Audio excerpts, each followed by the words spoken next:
Respect, they deserve our enduring gratitude. It requires marching with them for the care and benefits they have earned. It requires standing shoulder to shoulder with our veterans and their families after the guns fall silent and the cameras are turned off. The true test of our patriotism is whether we will serve our returning heroes as well as they've served us. We've all heard about what it's like to navigate the broken bureaucracy of the VA, the impossibly long lines or the repeated calls for help. They get you nothing more than an answering machine.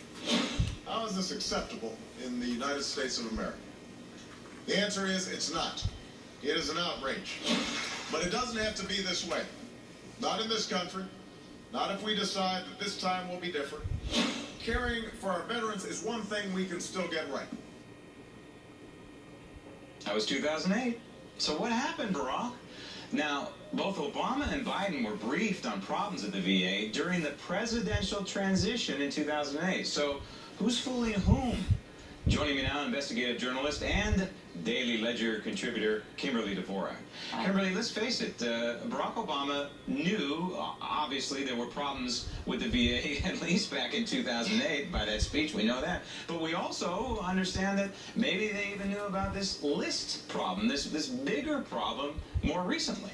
Yeah, absolutely. You have an administration here that was told specifically about the VA situation a year ago, a full year ago, in fact.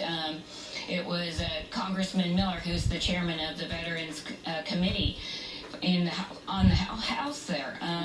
They were outside. They did their investigation. They presented it to the White House, and the White House said, okay, we'll take a look at it and investigate, and it went nowhere. It went nowhere until finally whistleblowers came out and decided enough was enough after 40 veterans were alleged to have died while remaining on waiting lists in the VA in Phoenix. But didn't Jay Carney just come out and say a couple of days ago that, hey, we only found out about this watching television? I don't know how many times we've heard that from the press secretary from the White House. Oh, we found out about it watching TV, just like you and me. Absolutely. And you got Baghdad Bob there making the appearance again today, saying that the administration is in the clear. We're going to look at it. We're going to fully investigate this, and then we'll hold those accountable. That never happens. And it was actually laughable today that the president came out and talked and made, a lot of grandiose ideas like, I'm mad and I'm going to go after these people. But in the end, they do a report, they put it out there, and they hope the media and the American citizens forget about it. I don't think they're going to forget about it this time, because now you have bipartisan support saying that we sent these folks overseas to fight for our country. They're coming back, and we're in essence incentivizing bureaucrats to make decisions about health care, and the result is they're getting bonuses and the veterans are getting death. Okay, so we can't, to be fair, we can't pin all this on Obama and the Obama administration. This has been going on for decades. Since the 70s, there's been horror stories, right? Yeah. But the problem is systemic. It's the way the VA is set up with these bonuses that are instituted, the red tape. All of this bureaucracy is part of the problem, and I think most Americans would agree our vets deserve better than this. Absolutely, and I think that when you look at I'll highlight one example. The DoD and the VA use two completely different software programs. So once you're discharged from, or you separate from the DoD active duty and you go into the civilian world, you have to bring a box full of papers, reports from doctors, medical records over to the VA, and if you have anything missing, which a lot of people don't keep paper copies anymore, then they delay or they deny care. So you have that situation in a day and age when we have 21st century computers and technology. You're asking veterans who are injured, many of them with PTSD, TBI, they're having to bring paper documents to the VA in order to get their treatment, and a lot of them in the process just end up giving up. We have 20 to 30 suicides per day in this country by veterans because they give up on the process, and they're made to jump through all of these hoops that the rest of us don't even have to. Right, and also part of the problem, Kimberly, I know you know this, is the funding.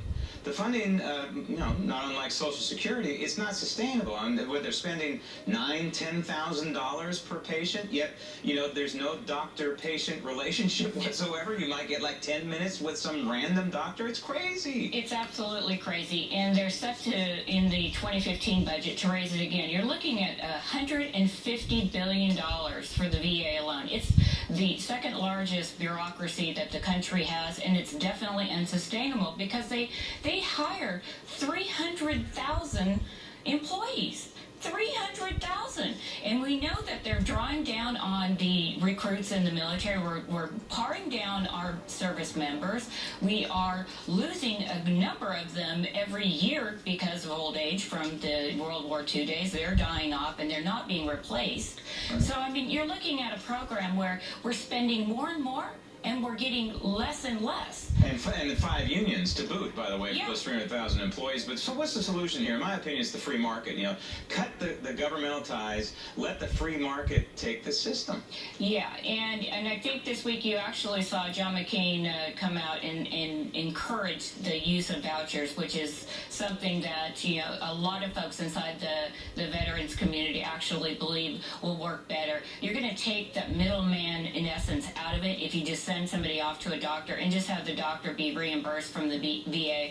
A much easier process. It'll save a lot of money, but you've got a lot of veteran group, not to mention the 300,000 people employed by the VA who don't want to see their jobs go bye-bye. Yep. And it may even be best to kind of put some of them back into the DOD and get rid of this altogether.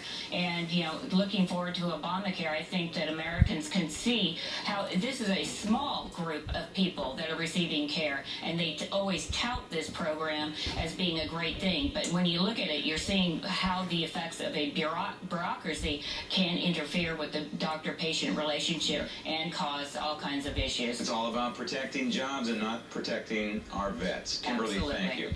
Coming to next up, tape, the race.